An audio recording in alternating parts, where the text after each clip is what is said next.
Forced into a marriage she feared, but the 40-year-old millionaire became her safe place.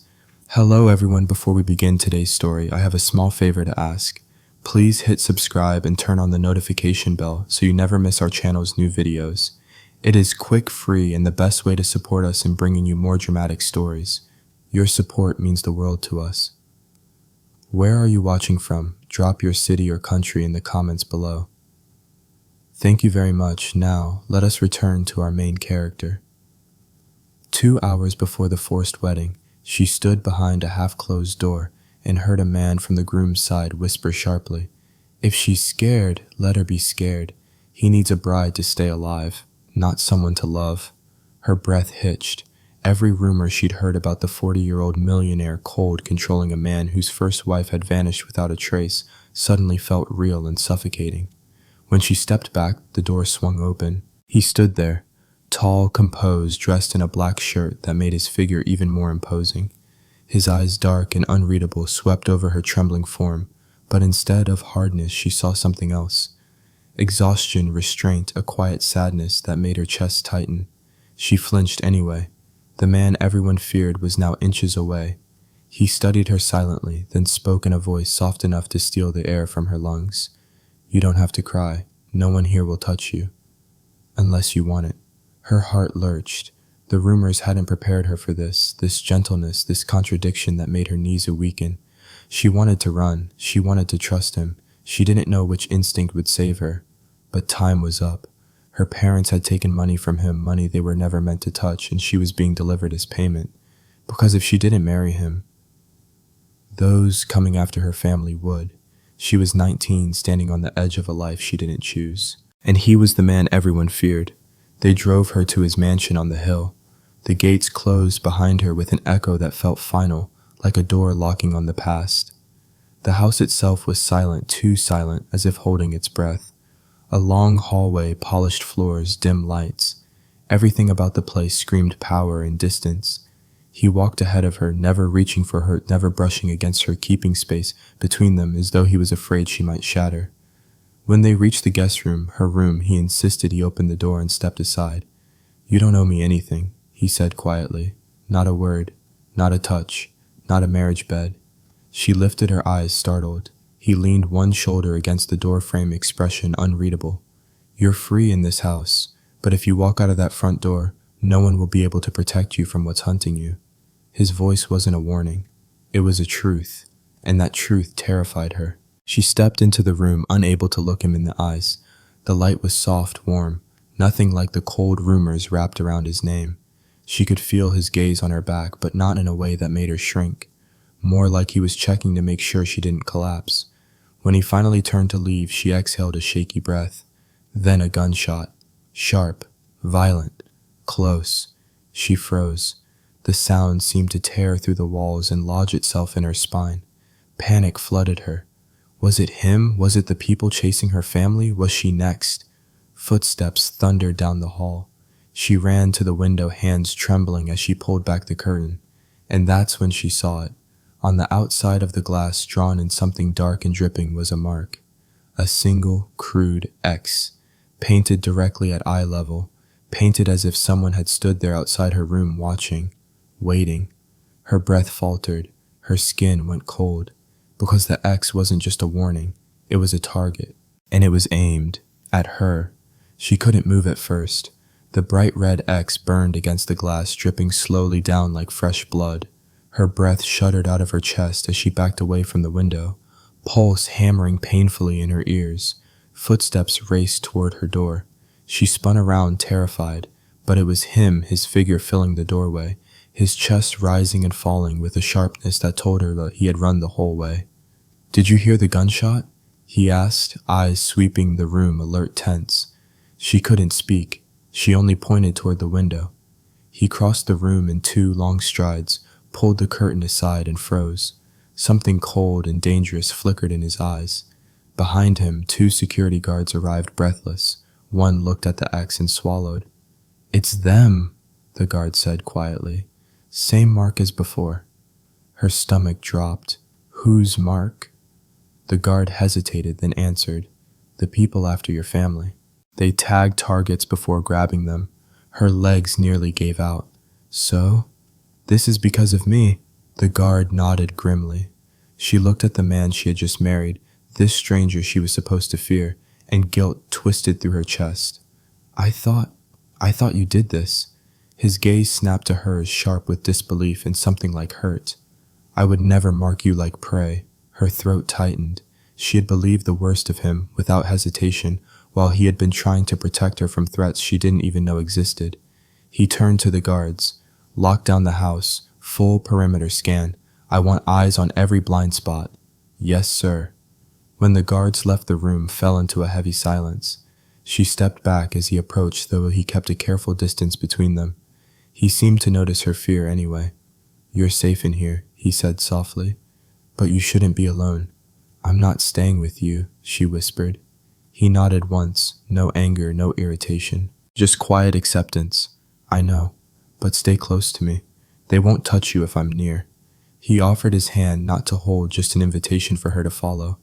He didn't move until she did. Down the hallway, the lights flickered as the storm outside thickened. Shadows stretched across the walls, following them like ghosts. She stayed a few steps behind him, watching the way his shoulders squared, how he positioned himself slightly ahead of her, at every corner. He wasn't trying to intimidate her, he was trying to shield her. They reached the stairs leading to the lower floor. As they passed, a faint blue glow leaked from a door half cracked open. She stopped. What's that room? She asked. His tone shifted, immediately tightening. Not now, come this way. But curiosity and fear pushed her to take one quiet step toward the glowing room. She nudged the door open and gasped. Photos, dozens of them, covering the entire wall. Photos of her working at the cafe, her leaving school, her picking up groceries, her sitting by her bedroom window. Some close, some distant, some taken without her noticing. Her chest constricted. You were watching me. He stepped inside slowly, carefully, like approaching a wounded animal. He didn't deny it. I needed to know you were safe. How is this safety? Her voice cracked. This looks like obsession. He lowered his gaze, jaw tightening not in anger, but in the heaviness of someone who had carried a truth for too long. Look at the last one. He pointed to a photograph on the desk, different from the others. It showed her 3 years younger, terrified, trapped against a wall in a dark alley. A man with a mask gripping her arm, and behind them a blurred shape rushing toward the attacker. She picked it up, hands trembling. On the back was a hastily written line, "The day I saved her." Memories she had buried deep broke free, cold pavement beneath her knees. The smell of sweat, the man's hand covering her mouth, the sudden force that tore him away from her. She had never seen who rescued her. She had thought it was a stranger, a blur, an accident of fate. Now the truth stared back at her. She turned to him. It was you. His shoulders rose in a slow breath. Yes, her voice cracked again. Why didn't you tell me? Because I didn't want you to be afraid of me, he said quietly. I just needed to be sure you wouldn't be hurt again. Her lungs felt too small. Everything she thought she knew twisted, blurred, flipped upside down, every rumor, every whisper, every frightening story she'd ever heard about him.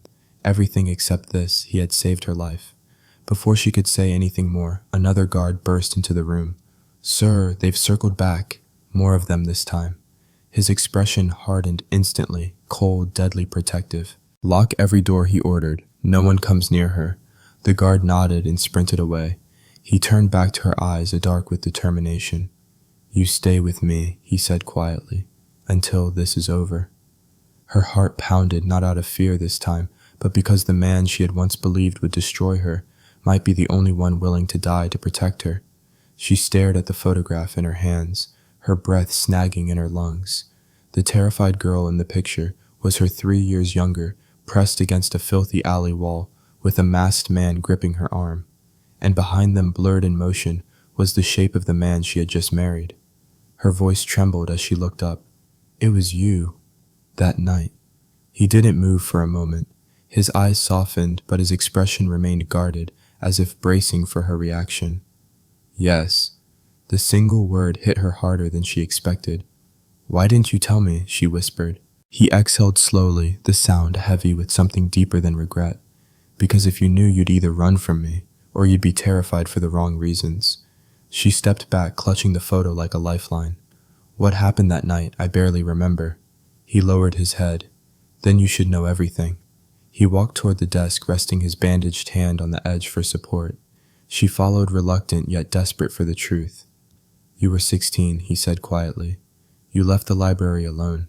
A man followed you for 3 blocks before dragging you into that alley. Her pulse quickened. I remember pieces, darkness, his hand. I thought I was going to... You would have, he cut in softly, if I hadn't seen him. She blinked. Seen him? You were there by accident. No. His jaw clenched. I was tracking someone that night, someone involved in trafficking. I didn't expect him to go after a young girl, but when he grabbed you, I acted. Her skin prickled. You saved me, and then what? You just disappeared. I stayed until my men brought you home, he said. Then I made sure he wouldn't hurt anyone again. There was a coldness in his tone she hadn't heard before. It frightened her, and yet it didn't feel threatening. It felt protective. But why? The picture, she asked in a cracked voice. Why follow me all these years? He lifted his eyes to hers, and for the first time she saw vulnerability beneath the steel. Because the man who attacked you wasn't working alone. And those he worked for don't forget faces. They never stopped looking. A chill slid down her spine. So, I was still in danger. You still are, he said.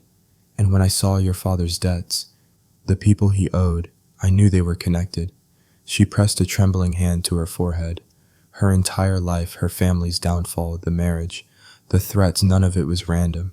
It was all tied together. You should have told me, she whispered.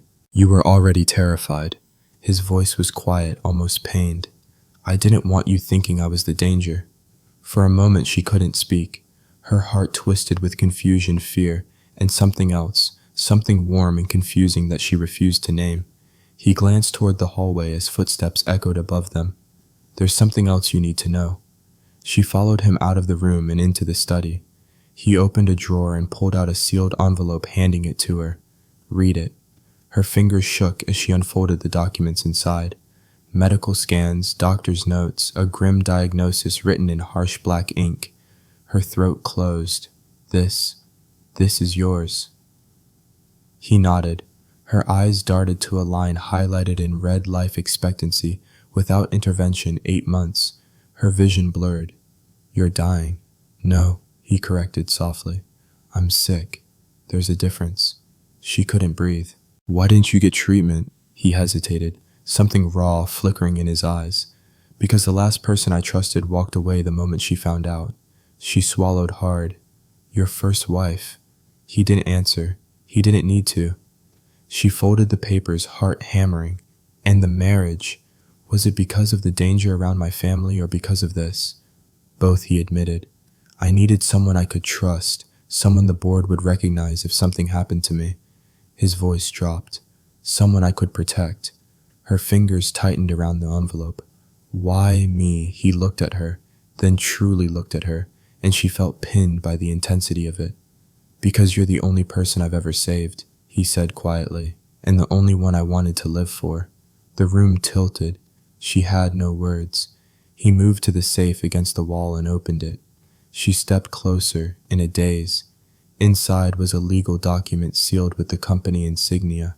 A will. Her name was printed clearly at the top. Why is my name on this? She whispered. Because if I die, he said gently, I want everything to go to the person I trust most. But you barely know me. I know enough. Her heart stuttered painfully. She looked closer. The date on the will was the night before the wedding. You updated it right before I married you, she whispered. You were preparing, in case you didn't survive. His silence was confirmation. Before she could gather her thoughts, his phone vibrated sharply on the desk. He snatched it up. A voice crackled through the speaker. Someone accessed the legal system. The wife's name, it's being removed from the records. Her eyes widened. What? Who's he? He interrupted, voice dropping into a darker register. Trace the access point. Now. Keyboard clacks echoed on the other end. Then, sir, the login ID belongs to your brother. A cold, heavy silence filled the room. Her stomach twisted. He tried to erase me. Yes, he said, eyes darkening to something dangerous. And he won't stop there. She closed her hand around the envelope like a shield. For the first time, she wasn't just afraid of the threats outside. She was afraid of the enemy standing inside his own family. He stood in the doorway like he owned the air in the room, a faint, mocking smile tugging at his lips. Her pulse stumbled. She had seen him only once before at the wedding, standing behind his brother, with that same polished charm, the kind that never quite reached his eyes. Now those eyes slid over her as if appraising something for sale. "So this is the bride," he said lightly. "You look more frightened than I expected." She stepped back instinctively. The man she married tensed beside her, subtle but unmistakable, as if resisting the urge to put himself between them. "Why are you here?" the millionaire asked, voice flat and cold. His brother shrugged with practiced nonchalance. "To congratulate your new wife, of course, and maybe warn her a little." Her heart tightened. He took a leisurely step forward, ignoring the warning edge in his brother's gaze. "You don't know him," he murmured to her, tone slippery and quiet. "You don't know what he's capable of." The millionaire stepped in front of her, then blocking her from view. "Enough." But the younger man only grinned wider. "Enough of what?" "Telling the truth." His eyes darted back to her. "Did he tell you about his first wife?" "No, I'm not surprised." Her breath hitched. She shouldn't believe him, but she couldn't forget the video, the rumors, the missing woman. The younger brother leaned closer, lowering his voice as if sharing a secret. "She didn't just vanish. She ran from him, from what he did." "That's a lie," the millionaire snapped. She flinched at the raw anger in his voice, anger not directed at her, but at the past he clearly didn't want unearthed. Still, doubt curled inside her chest. "Why don't you show her?" his brother taunted. "Show her how you begged your wife not to leave you." Her stomach twisted. What is he talking about? His brother pulled out his phone, tapped a screen and held it up. A video played. Her husband on his knees, his voice low, broken. A woman standing over him, wiping tears off his face. Her hand gentle, his body trembling. Her throat closed. Whether it was real or cruelly staged, the effect was the same. Something inside her cracked. The millionaire moved quickly, grabbing the phone, but she had already seen enough. She felt herself take a step back, then another. His jaw tightened, anguish flickering across his face. "It's not what it looks like." "Then what is it?" she whispered. He opened his mouth to speak, but nothing came out. His silence felt heavier than any confession. His brother chuckled softly. "Look at that. He can't even explain himself." Her mind spun. The photos, the secret room, the will, his sickness, his silence. Everything tangled until she couldn't breathe. She stepped away again, heart pounding. "I need a moment." The millionaire's expression shuddered into something wounded but controlled. "Take your time," he said softly. She hurried out of the room, pulse hammering in her throat, but she didn't get far. Behind her, his brother's voice rose, not loud but deliberate. "You're making the same mistake she did, you know."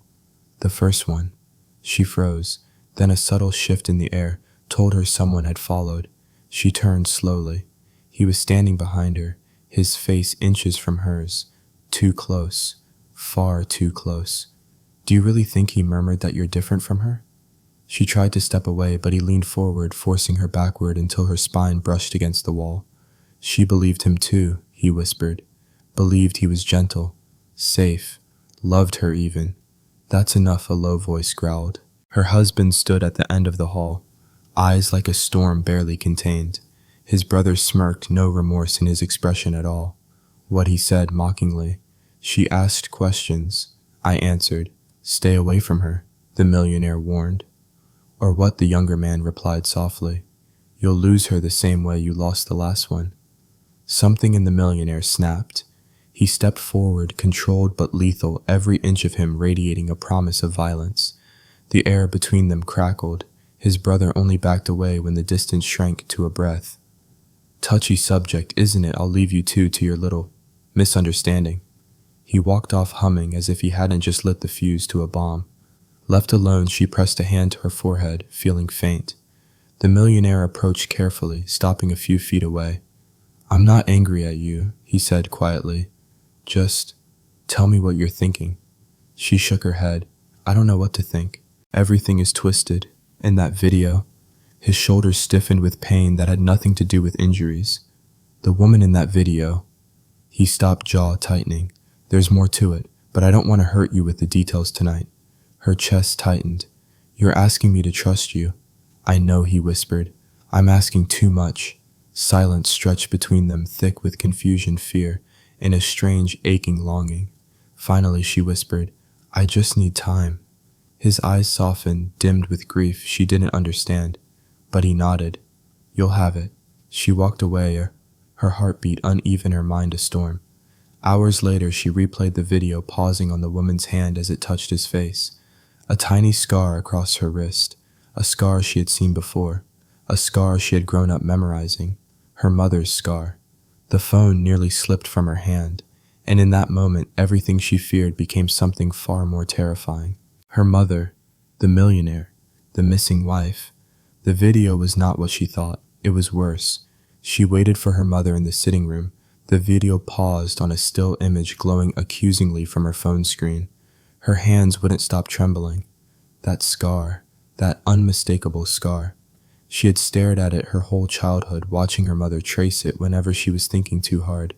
Now it stared back at her from a stranger's phone on a woman wiping tears from her husband's face. Her stomach twisted violently when the front door opened. Sweetheart, her mother called. Why did you ask me to come here so late? Come in, she said, voice flat. Her mother walked in smiling until she saw her daughter's face. What's wrong? Instead of answering, she turned the screen toward her. Explain this. Her mother froze, utterly still. The phone shook slightly in her daughter's hand, but her mother didn't move, didn't breathe, didn't blink. I don't know what. Don't lie, she whispered, stepping closer. I paused the video. I enlarged the image. That's your scar. That's your wrist. That's you. Her mother's lips parted, but no words came out.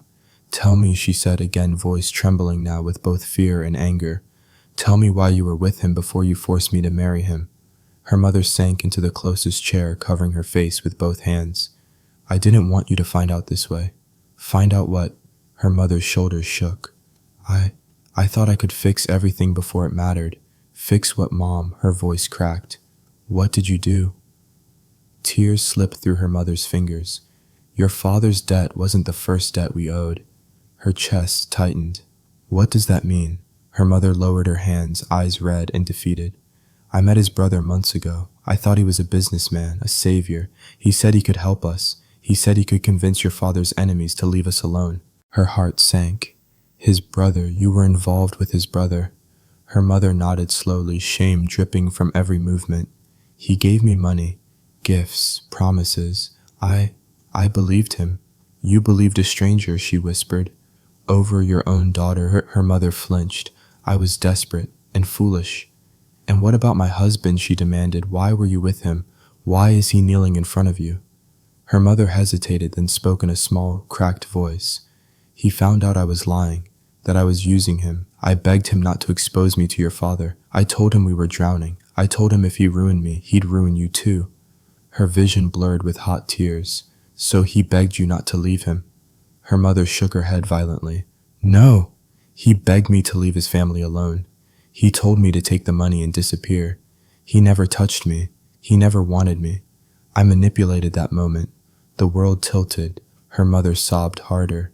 I'm the one who lied. I'm the one who used them both. His brother said he could fix everything if I helped him get rid of your husband from the company. She staggered back in horror. Mom, what have you done? I worked with him, her mother whispered. With the brother. I told him things I shouldn't have. I told him your husband was sick. I told him he was preparing to name someone else in the will. I told him he was vulnerable. I thought we could get more money. Her breath left her in a painful rush. You betrayed him, and then you handed me to him like a payment. Her mother buried her face again. I didn't want it to be you, but the debt's your father's mistakes, my mistakes, everything collapsed. The brother said the only way to protect us was to let him handle everything. He promised no one would get hurt. He lied, she whispered. He always lies. Her mother looked up, tears still falling. Please, sweetheart, leave this house. Leave him. Come home with me. We can still fix this. The door behind them opened. He stood there. Her husband. his expression unreadable, but his eyes held something sharp and wounded, something that made her throat stop working. Her mother turned toward him, immediately wiping her tears in a panic. "She doesn't belong here," her mother cried. "You're dangerous. Look what's happening. Look at the threats, the violence. She'll die because of you." He didn't raise his voice. He didn't even glance at her mother. He looked only at his wife. "Don't blame her, mother," he said quietly. "She's scared, just like you." She stared at him, confused.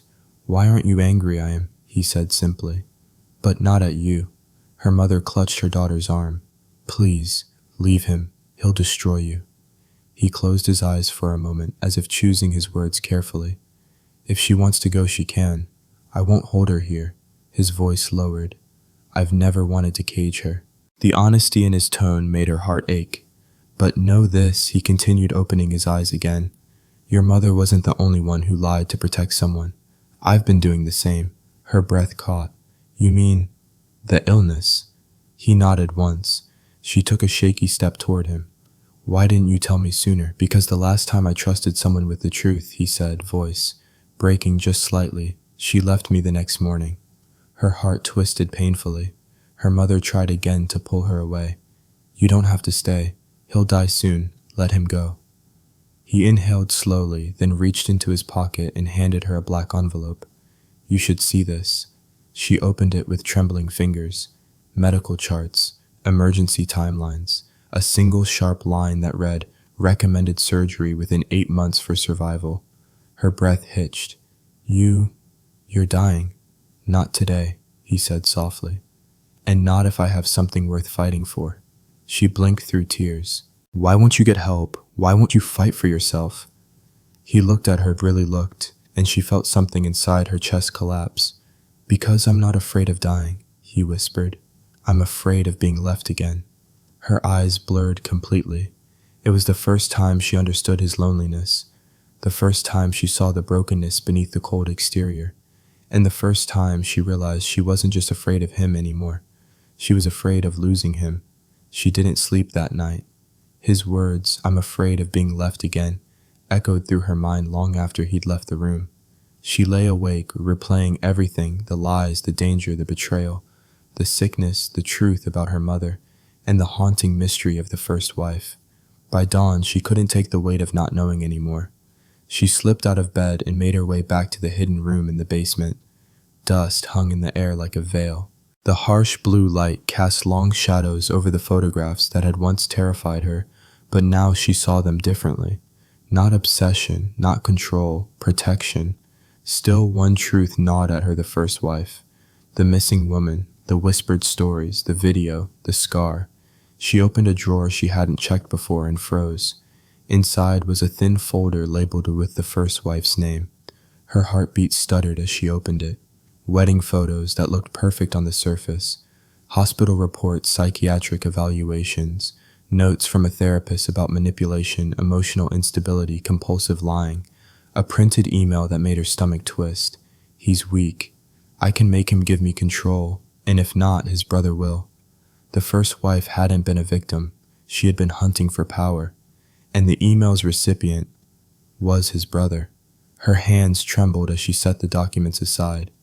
The story the brother told her, the story the whole town believed was a lie. A carefully crafted smear designed to make her husband look dangerous, unstable, controlling, just like he had done to destroy him at the company. Footsteps echoed in the hallway upstairs. She grabbed the folder and went to find him.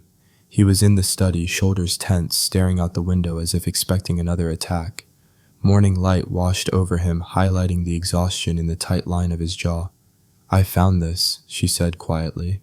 He turned, eyes sharpening at the folder in her hands. "I didn't want you to see that," he murmured.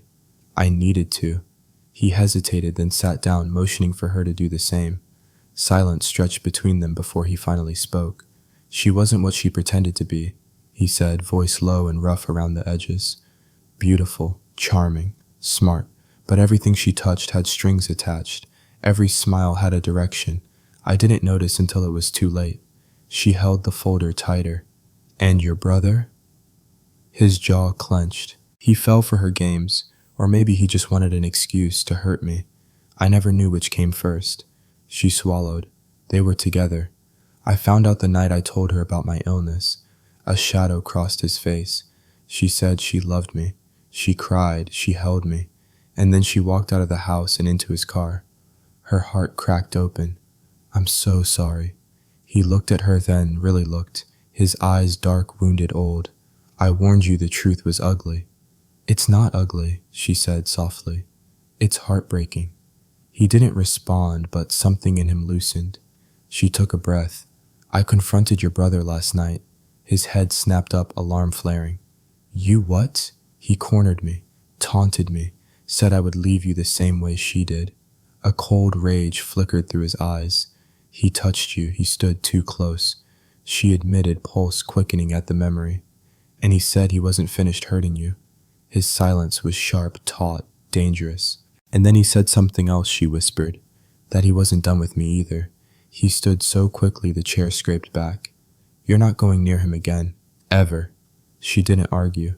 He paced once, shoulders tight, fist clenched. Then he turned back to her, voice low.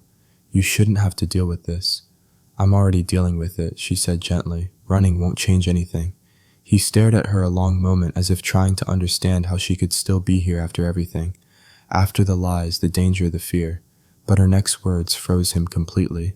I know what he did, she whispered. The chip he put in my phone. His expression darkened.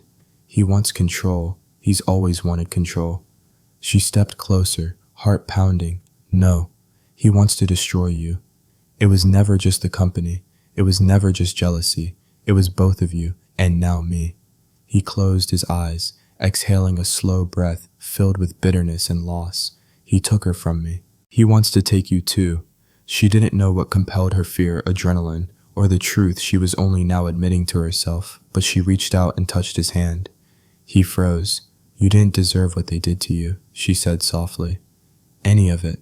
His fingers curled slowly around hers. It felt like a fragile truce, a small beginning, a breath of something that had been dying for years and suddenly wasn't dying anymore. And I'm not her, she whispered. His eyes opened slowly, painfully, and for the first time since she met him, the storm inside them eased. No, he said. You're nothing like her. The moment could have lingered, but a noise outside the window snapped them both back to reality.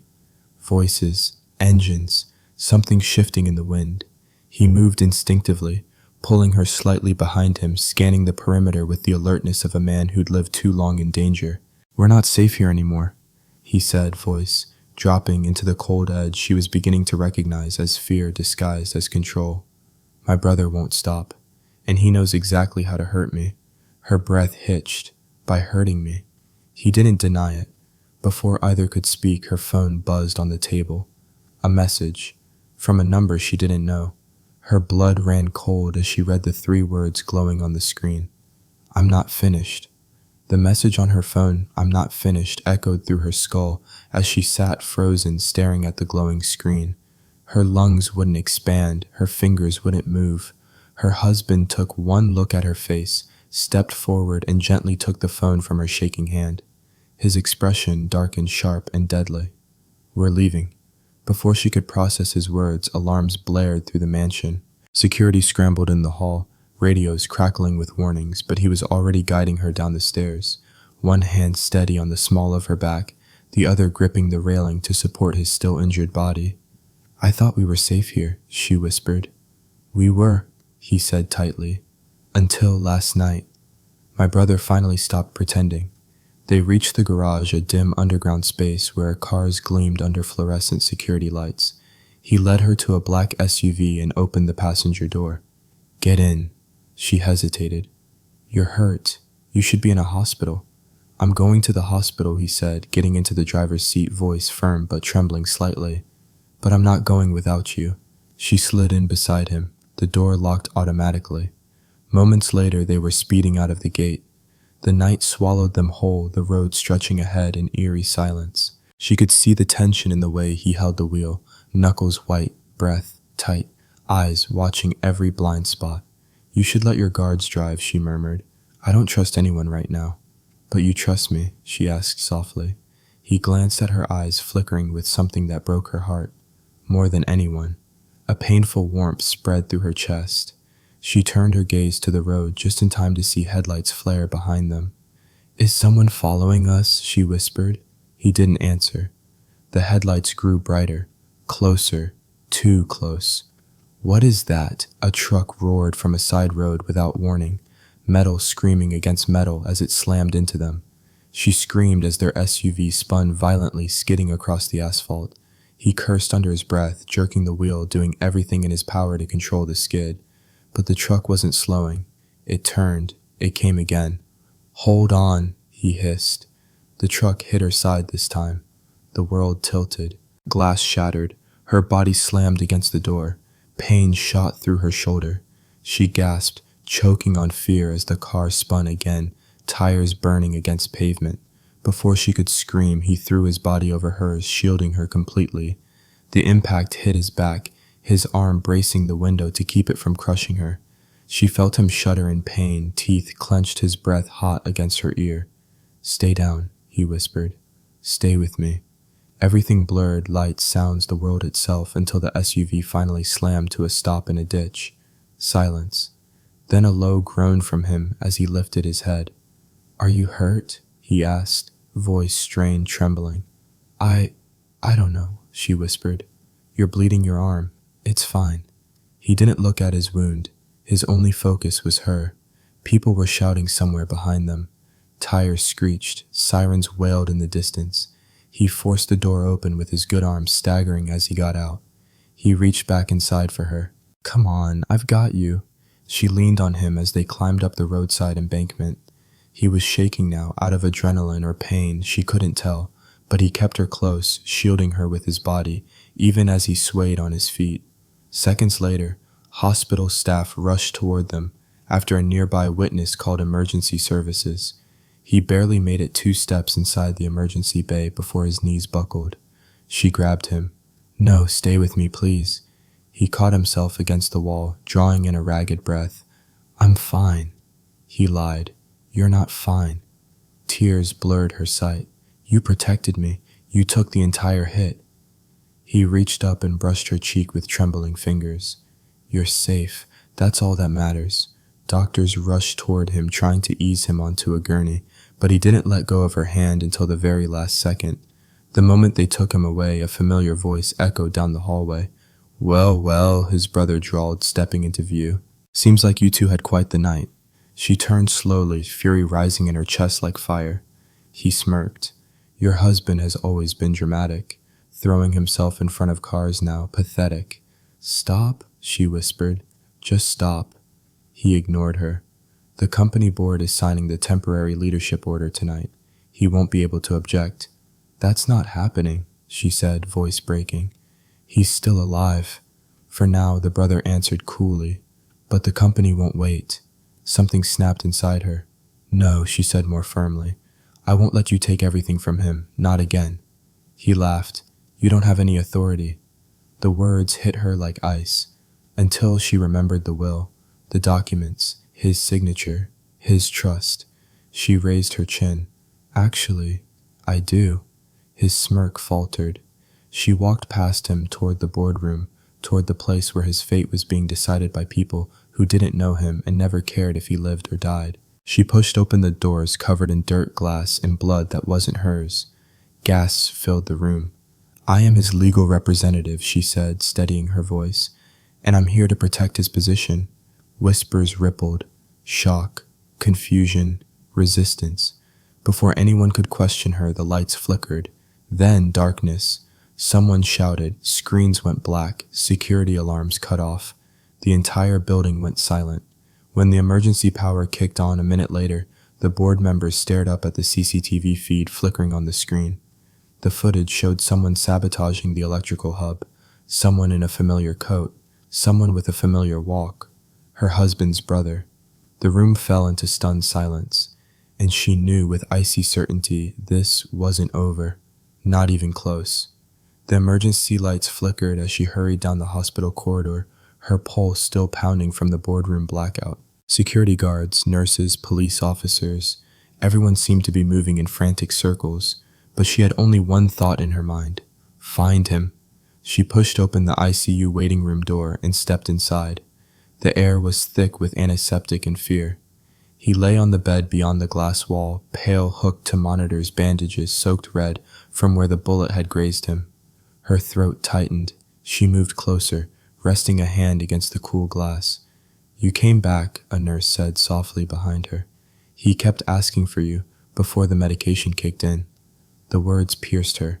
She pressed her palm harder to the glass as if she could reach him through it. Suddenly, 2 officers approached her. "Ma'am, we need to inform you. His brother has disappeared from the building. He evaded security minutes after the power outage." Her breath hitched. "You mean he's free?" "We believe he's left the premises, but we don't know where he's headed." The officers exchanged a look that made her stomach drop. "We think he's targeting you." The room tilted for a moment. The nurse steadied her by the elbow. She whispered, "I can't leave him. Not like this." The nurse nodded. "Stay, but be smart." She slipped into the ICU room, the door clicking shut behind her. His breathing was shallow but steady. His hand lay limp at his side, fingers curled slightly as if searching for something, someone. She sat beside him and gently took his hand. "Please wake up soon," she whispered. "I need you." His fingers twitched beneath hers. Her heart twisted, but before she could say another word, her phone buzzed on the side table. A message. Her blood iced when she saw the sender unknown number. The message read, "You shouldn't have gone to the boardroom. Now I have to come find you." Her pulse crashed. She rose from the chair, eyes darting around the room. Every shadow looked wrong. Every creak in the hallway sounded like footsteps. She grabbed his hand, again trembling. "I won't let him touch you," she whispered. "Either of us." But she couldn't stay here. Not if the documents that could save his company and expose his brother were still in the mansion. The nurse stepped in again. "There's been movement near the parking lot. The police want you to stay in the room." Her mind raced. If the brother reached the company first, if he took the documents, if he erased everything, it would all be for nothing, and her husband would wake to a ruined empire. She took a step back from the bed, tears burning behind her eyes. "Take care of him," she whispered to the nurse. Then she leaned close to him. "I'll be back before you wake up," she promised, her voice breaking. "Just hold on." She slipped out of the room before she could change her mind. The drive to the mansion was a blur of headlights and fear. Every shadow on the road made her flinch. Every passing car felt too close, too fast, too wrong. When she reached the estate, the gates were wide open. Her stomach twisted. Security should have been stationed there. Someone had forced entry or forced the guards out. She stepped inside the mansion carefully. It was dark, too dark.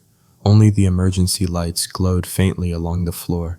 The silence was absolute, pressing against her ears like a warning. She moved slowly down the hallway, her heartbeat echoing in the emptiness.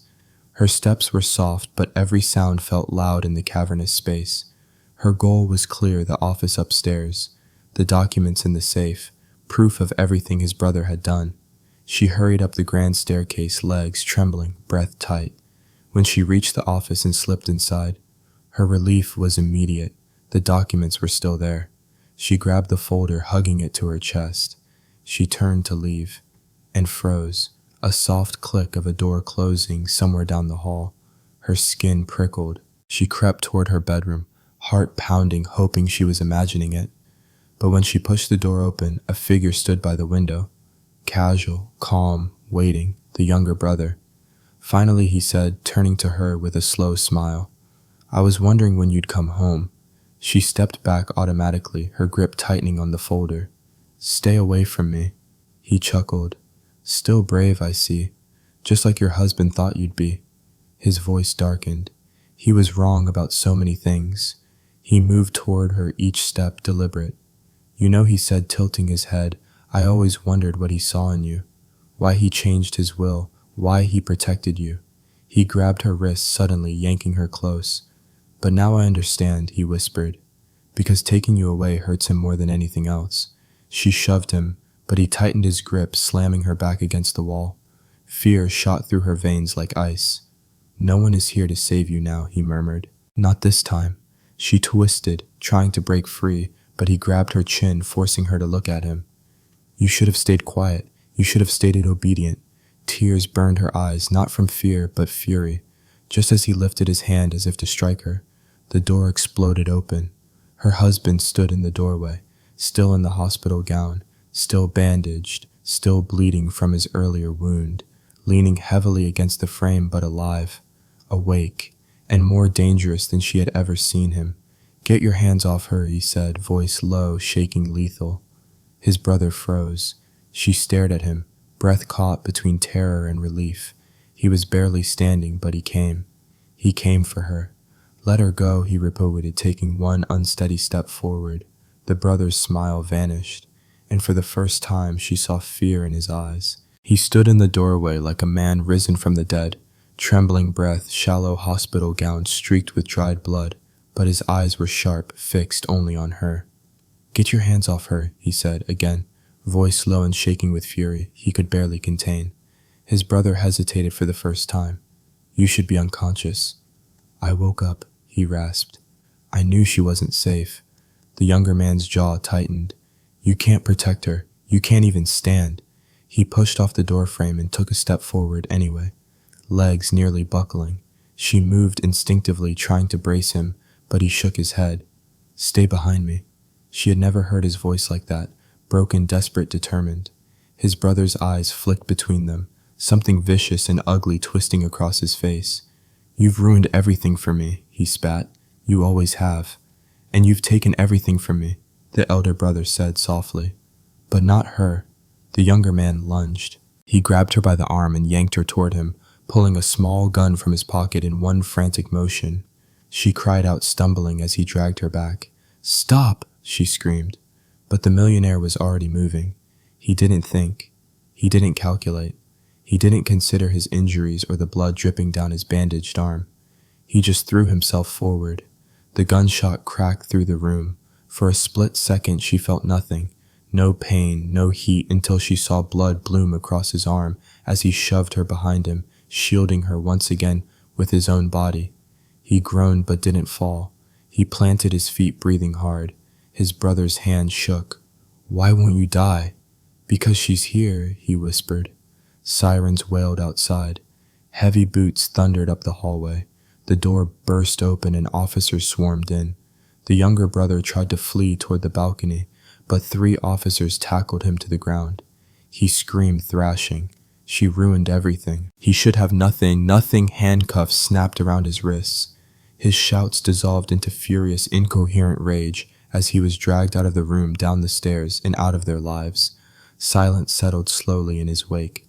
Shock, relief, broken breath. She turned to her husband, who swayed on his feet. "Sit down. Please sit." But he didn't sit. He reached for her instead. His hand found hers, cold and trembling. "You're safe now. You're safe," he murmured, voice cracking on the last word. She stepped into him, supporting his weight as he finally sank to the edge of the bed.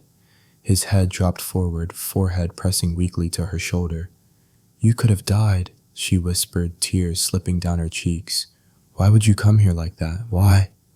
He forced his eyes open, meeting hers with a softness that stole her breath. "Because if something happened to you, there'd be no reason for me to live." Her tears fell freely then. She cupped his face gently, careful of his wounds. "Don't say that. You're here. You survived, and you're not alone anymore." His breath shuddered. "I don't know how to let someone stay." "Then let me teach you," she whispered. "If you'll let me."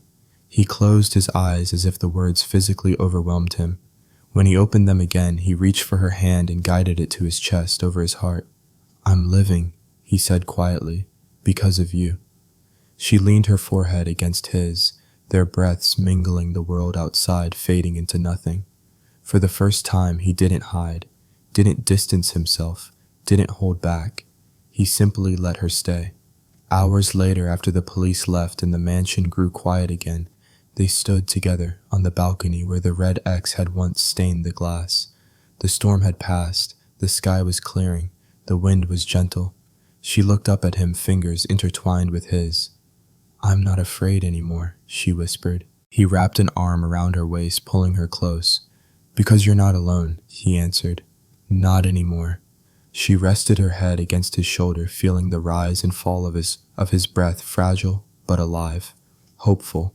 For the first time, their future didn't feel like a sentence or a debt. It felt like a beginning, a fragile, imperfect, beautiful beginning. She closed her eyes, letting herself fall into the warmth of him, the safety she had once feared but now couldn't imagine living without. And together, they watched the sun rise. If this story touched your heart even a little, I'd love to hear which moment stayed with you the most. Leave a comment below, I read every single one. And if you want more emotional healing, millionaire stories like this, don't forget to like the video, subscribe to the channel, and stay with us for the next journey.